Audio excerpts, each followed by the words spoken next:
Yon, welcome back sa ating YouTube channel, Rondy TV mo. Yun ang abogado ni Pastor Apollo Kibuloy at si DILG Secretary Benhur Abalos ay nagkainitan mga kababayan sa nangyaring Senate hearing sa committee ni Senador Bato de la Rosa. Nagkapersonalan na itong dalawa Inawat na lang ni Senador Bato de la Rosa Ito kasing KOGC ay nagreklamo ito mga kababayan dahil sa sobra daw laki ang ipinatong sa ulo nitong si Pastor Apollo Kibuloy. Daig pa daw nito ang isang kriminal, isang terorista na mayroong patong na 10 million na reward mga kababayan para sa makapagtuturo kung saan ba naroroon itong si Pastor Apollo Kibuloy mga kababayan. Question nga ng KOGC kung sino ba ang nagbigay mga kababayan ng reward na ito na napakalaking halaga, 10 million. Biruin nyo ba naman yan mga kababayan? Napakarami talagang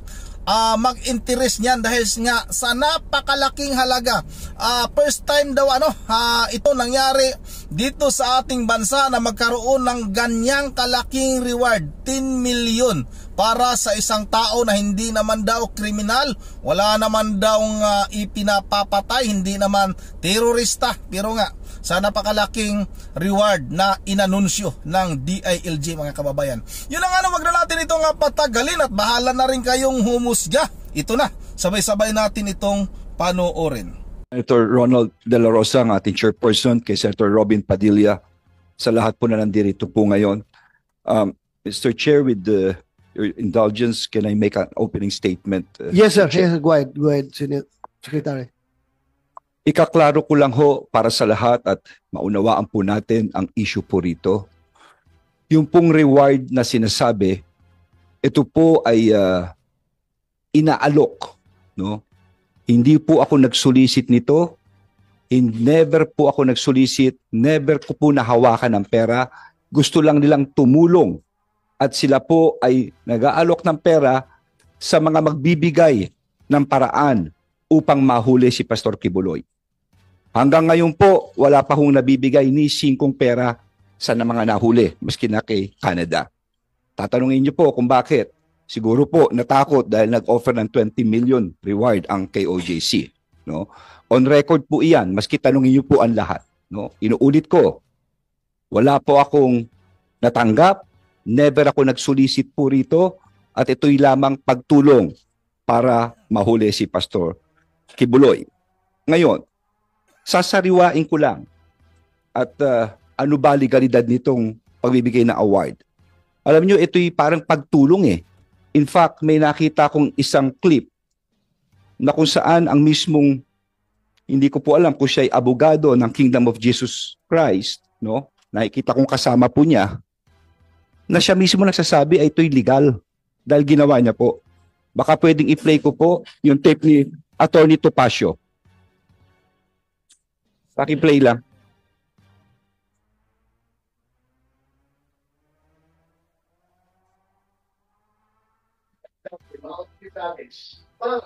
Pakatulong sa maghuli ng taong subject of the warrant.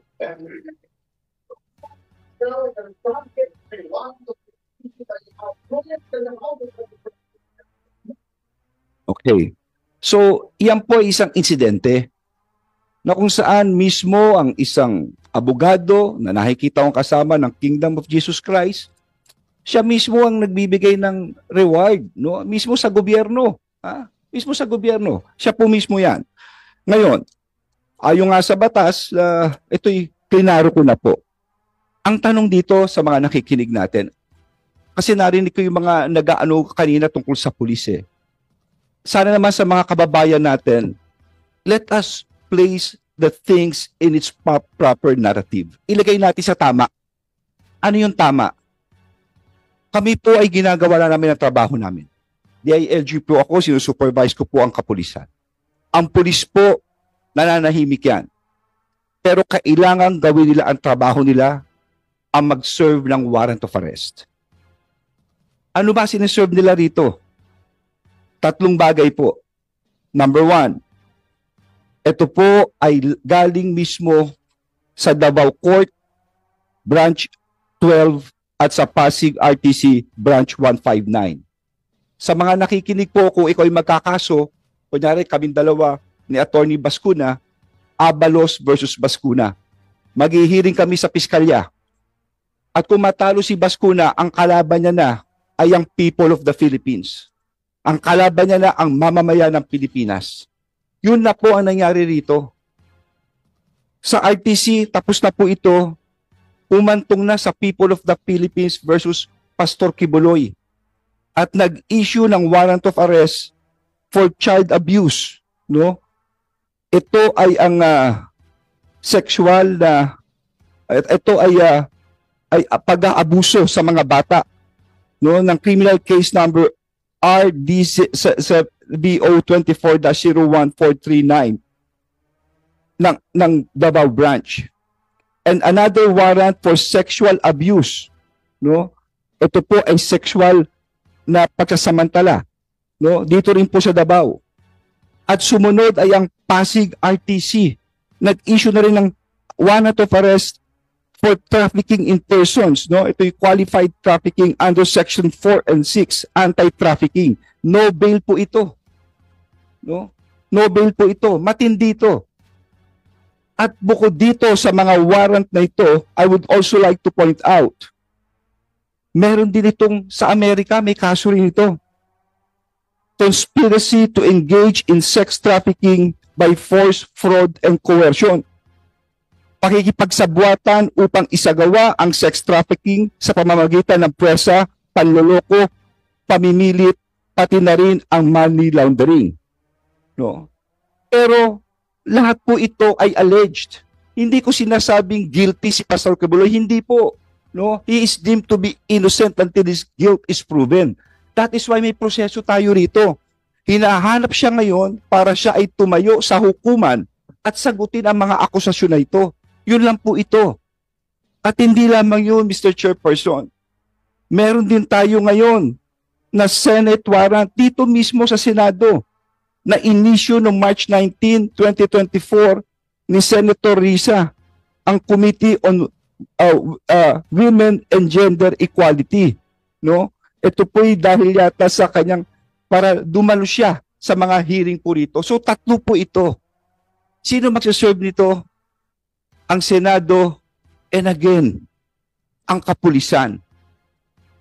Hindi ko ho kilala si Pastor Kibuloy. Ginagalang ko ang kanyang reliyon, ang kanyang pagkatao. Pero sana maunawaan po ninyo, trabaho namin ito. Tandaan natin na ang basihan ng demokrasya ay ang hustisya at ang basihan ng hustisya ay ang batas. At yan ang pinapatupad namin. Kung hindi namin gagawin yan, babaksak ang buong bansa. Kung tatalikod na lang kami rito. Ngayon, ang tanong dito, bakit namin siya kailangang hanapin? Kasi seryoso. These are very serious allegations. Ang demanda niya. Hayaan kong basahin ko. Dito ang mismo yung testimony ng isang nagreklamo. Ang pangalan niya ay alias Amanda. Babasahin ko lang po, si alias Amanda ay umarap sa Senado sa kanyang testimony noong Enero 23, 2024. At ito po ang sinabi niya. Siya ay isang innocenting 17 years old na taong gulang na dalaga. Isa sa kanya mga tagasunod at estudyante sa KOJC na Jose Maria College. Ito po sinabi niya. Pagtugtong ko ng 17 years old, mas naging masela na ang pinapagawa nila. Tanda ko pa, September 1, 2014, kasi kakatapos na ng tribute program ng KGC. Tutulog na sana ako. Pero sabi ng isang kasamang pastoral worker, magpunta daw ako sa dining area ng Bible School dahil pinapatawag ako ni Jacqueline Roy. Sabi niya, parte daw ng trabaho ng Ministry of the Pastorals na imasahe si Kibuloy. Sabi niya, special privilege daw ito dahil hindi naman daw lahat nahahawakan at nakakalapit sa anak ng Diyos. Sabi niya, Huwag ko daw pagdudahan ng anuman na mangyayari sa loob ng kwarto kasama si Kibuloy. Basta ibigay ko lang daw ang sarili ko. Bago ako maligo, pumunta si Jacqueline Roy sa kwarto at binigyan ako ng lotion na pabango ng Bath and Body Works brand, ang specific Center Enchanted na paborito daw ni Kibuloy. Pagkatapos kong maligo at mag-blow dry, pumunta ako sa kwarto ni Kibuloy sa Bible School building. Pagkatok ko sa pangalawang pinto, pinagbuksan ako ni Jacqueline Roy, inakay niya ako sa may kama ni Kibuloy. Pagkaalis ni Jacqueline, sinimulan ko na ang pagmamasahe. Gising na si Kibuloy nito. Noong itutuloy ko na dapat ang pamamasahe. Excuse me, sir. Sir, tatapusin ko lang please. Tatapusin ko lang po ito. Malapit na po. Tumayo siya at umupo sa harap ko. Sinimulan niyang tanggalin ang butones ng t-shirt ko hanggang sa tuluyan niya. Sir, I'll just finish this please. Yeah, for a while. Sub judice, Your Honor. Let me remind you, so this hearing is not questioning the issuance of warrant. Yes, I'll just finish this. It has a direct Pastor Kibuloy. connection. Please, Yeah. let me finish. Yeah. But please listen to me, please, first. What the purpose of this hearing is to determine if there is really overkill in the implementation of the warrant of arrest. Yun lang man ang purpose ito. We are not, wala kami alam kung Sir, there is ano yung direct background, connection. bakit nagkakaso. There is direct. Just let me finish, Okay, Mr. Chairman. sige, go ahead. If I may, Your Honor, I think Please, that please, tatapusin ko lang. You will have That your is time. sub You will have judice, your Your Honor. time. sub judice, that goes into the very merits of the You will have case. your time, Attorney Torion. Yes, I know that, It is Your Honor, part of but the that is transcript of the improper, Senate. That is improper. Order. This is my speech. You Yeah. cannot tell me what is improper. Yeah, This is my right. order. I am the chairman. Please listen to me. Let us have an orderly conduct of hearing. So please, sir, kaya kita sinabihan, the purpose of this hearing is to determine kung indeed merong overkill yung implementation ng warrant of arrest. We are not, hindi Sir. natin tackle dito kung anong background, bakit nagkakaroon. Sir, may Warrant. direct connection po, sir. Yes, If alam you let ko, me finish. going to connect. But I'm just reminding you, and I don't want to deprive you of your opening statement. You can continue, but pakinggan muna yung sinasabi ko na the very purpose of this is to determine if there is overkill. Thank That's you. all. Thank That's you, all. Mr. You can Chairman. continue. You Yeah. can continue. Tatapusin ko lang po ito. Anyway, this is part of the record of the Senate. Wala akong iniimbento. Lahat po ito'y galing din dito to.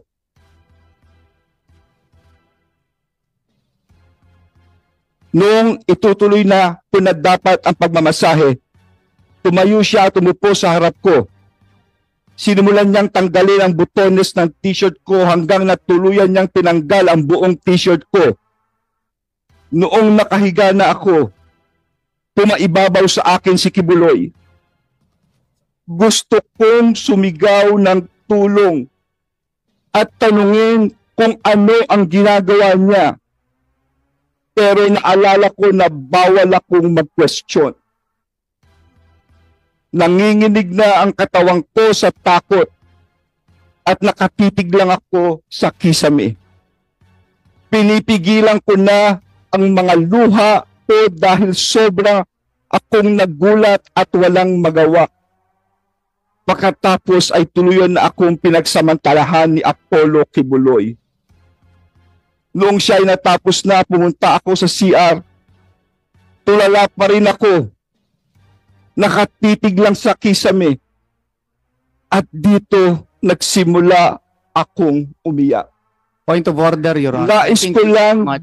bigyang Point of order. diin na minor pa ako noong nangyari ang mga ito. Bakit ko sinasabi ito? Pakinggan natin ang akusasyon. Kung hindi totoo ito, okay, may karapatan siya sabihin niya hindi totoo. Pero kung totoo ito, dapat lamang siyang managot sa batas. At dapat lamang gawin namin ang katungkulan namin. Alam kong binababoy ako, okay lang yun. Pero huwag bangin ang bata nito. Order lang po. Yun lang po, Mr. Chair. For the record, the chair would like to express that yung lahat na sinabi ni Secretary Abalos were taken up in the previous hearing of the other committee. So that was already recorded in the Senate. So, tapos ka na, sir? Okay na, sir? Hindi pa ho eh. Ha? May sasabihin yata si ayaw niya akong patapusin eh. Your Honor, the point of order being that I think Secretary Abalos is a lawyer. That is actually sub judice, Your Honor. It is precisely the subject now of court trial before RTC Quezon City as well as RTC Pasig City.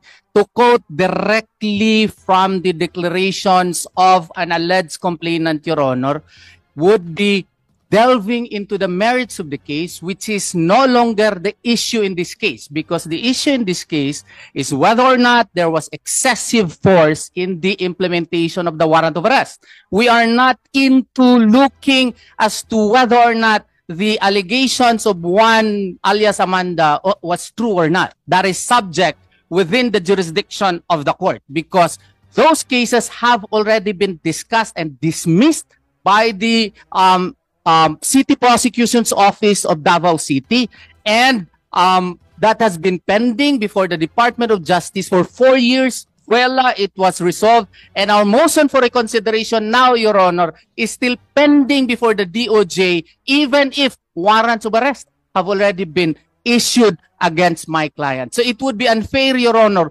to quote direct from the allegations in the affidavits, because that is sub judice, Your Honor. Mr. And Attorney Abalos knows that. Mr. Chairman, please. Sana nakikinig. For a while, Secretary Abalos. The chair rules that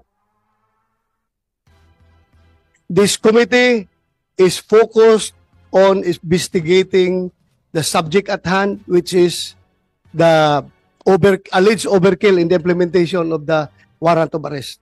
So please, if I am asking Secretary Abalos, if those issues that you are pointing is not connected to the investigation, please refrain from doing so.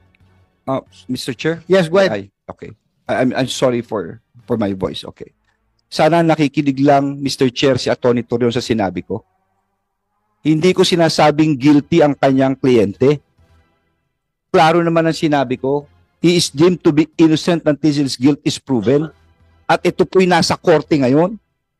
Kaya nga sinabi ko, mas mabuti sumuko na siya, magpakita na siya, at siya rin nagsasabi, nasa hearing ito para maklaro lahat. Because these are very serious allegations. And it's already people of the Philippines may warrant, hindi ba, Atty. Torion? May warrant. Oh, Sir, may warrant. Please, order. Please, walang personal na confrontation dito. Please address all your statements to the chairman. Lahat ng sabihin ninyo, i-address nyo sa chairman and not to each other. if I may, Your Honor, if I may. Yes.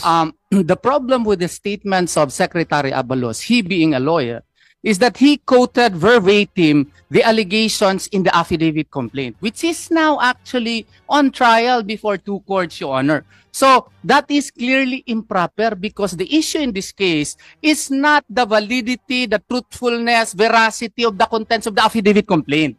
What we are talking here is whether or not the use of force employed by the PNP in the service of such warrant was excessive. So therefore, to quote verbatim the allegations in the affidavit complaint, I think Attorney Abalos knows that it is improper in a Senate proceeding. That is proper during the trial of the case, Your Honor. And that is also unfair on the part of Pastor Apollo Sikibuloy, who cannot actually also state his portion. The fact that even the date, September 1 of 2014, was not even the tribute to the king. It was actually August 29, 2014. And that in itself is untruthful. And the fact that she was allegedly forced, we could not say here that her father was in fact present during that time. And she did not even report that to his father or to her father, Your Honor. All of these matters, Your Honor, the merits of the case, specifically the actual allegations in the affidavit complaint, should not be stated because those are uncalled for and are not covered by the investigation of the Senate, Your Honor. That is Mr. Chair, may I comment? ordinary rules of fairness. No, no. Let him finish. I will just Secretary Abalos, let him finish. You Or- have your time. Ordinary rules of fairness and decency require that, Your Honor. Mr. Chair, may I? Okay, you can respond, Secretary Abalos. Mr. Chair, sana nakikinig lang siya, no? I mean, lahat naman tayo may tenga at naka-record to. Klarong-klaro sinabi ko, hindi ko sinight yung nasa kaso. Ang sinight ko yung dito sa Senado mismo. Dito yung hearing ni Senator Ontiveros ang sinight ko. Kaya nga yung sinasabi niya akusasyon, sana sumuko na. Sabihin mo sa kliyente mo, sumuko na, Mr. Chair. Please, I'm just asking you as an officer of the court para maklaro, precisely so that we can hear his side. With due respect, Before you respond, Attorney Torion, I would like to say na yung sinasabi ninyo is you may claim it as relevant to the issue at hand, but it is not germane to the investigation that we are conducting right now. So it has already been recorded in the Senate hearings. So I think there's no use of for this investigation. It's not germane already. Mr. Chair. Yes, go ahead. If I might finish kasi hindi ko pinatapos kaya hindi pa ako tapos kanina. Tatapusin ko lang. Pabayaan yung tapusin ko bakit ito may relasyon. Okay. Okay, go ahead. Bakit ito may relasyon? Klarong-klaro na huminto ang investigasyon. Huminto ang kaso. Sinasabi ni Atty. Torion ng side ng kliyente niya, hindi tuloy masabi. Huminto ang investigasyon sa Senado. Huminto sa RTC Pasig, RTC Davao. Nakakagulo ngayon ng pulis para hanapin siya. Hanggang ngayon, hinahanap po siya. Ngayon, hinahanap ito, sasabihin natin, excessive force, lahat po ginagamit. Masisisi ang pulis. Pero, dinidian ng pulis, hanapin si Pastor Kibuloy, hanapin siya. May difference. Mr. Chair, this has a direct correlation. Bakit? Because ang akusasyon na binasa ko calls for a direct answer. Totoo ba ito, Pastor, o hindi? Kung totoo, sige. Inosente ka. Pero kung ito hindi totoo, bilang ama, hindi dapat mangyari kung sino mang anak niya nangyari ito. Hindi dapat mangyari ito maski sa kapatid niya. Yun lang ho, hustisya lang. Dapat malaman natin ang totoo dito. Thank you, Mr. Chair. Thank you, Secretary Abalos. Yun ang magaling ito si Secretary Benhur Abalos ng DLG. Maganda ito isama sa mga yung tawag nito, yung mga drama, yung mga ganon. Kasi magaling magsalita mga kababayan talagang feel mo yung kanyang naramdaman, talagang diin na diin talagang gusto niya na mapanagot si Pastor Apollo Kibuloy. Pero hindi pa naman si Pastor Apollo Kibuloy, wala pa namang tawag nito mga kababayan, hindi pa naman convicted, hilitisin pa yan. Kaso nga lang, itong si Pastor Apollo Kibuloy ay nagtatago pa rin hanggang sa ngayon. Kung sa inyo siguro mangyari yan, kung halimbawa ikaw si Pastor Apollo Kibuloy, tapos ginigipit ka ng gobyerno na ito, talagang gagawin ang lahat ng paraan para makulong ka, para matanggalan ka ng mga ari-arian, yung yaman mo, mawala sa'yo, kung ano man yung pagmamay-ari mo gagawin. Yung isiminay nga mga kababayan, talagang pinasara ng pamahalaan na ito. Ano kaya ang inyong gagawin? Kung halimbawa lang, ikaw si Pastor Apollo Kibuloy, magpapakita ka ba? Lalantad ka ba? Magpapakulong ka ba? Kayo na rin yung bahalang humusga mga kababayan Yun ang hanggang dito na lang muna. At bago tayo magtatapos ay mag-shoutout lang muna ako Shoutout kay Ma'am Berje Religious ng Pulilan, Bulacan, kay Ma'am Joyce ng Japan, kay Lods Rosalie Malet kay Ma'am Susan 786, at sa lahat-lahat na lang. Nawala na yung ating mga viewers. Saan ba kayo? Hindi na kayo nagpapakita sa akin Once again, hanggang dito lang muna Once again, this is Rondy TV mo. Ingat kayo lahat. God bless bawat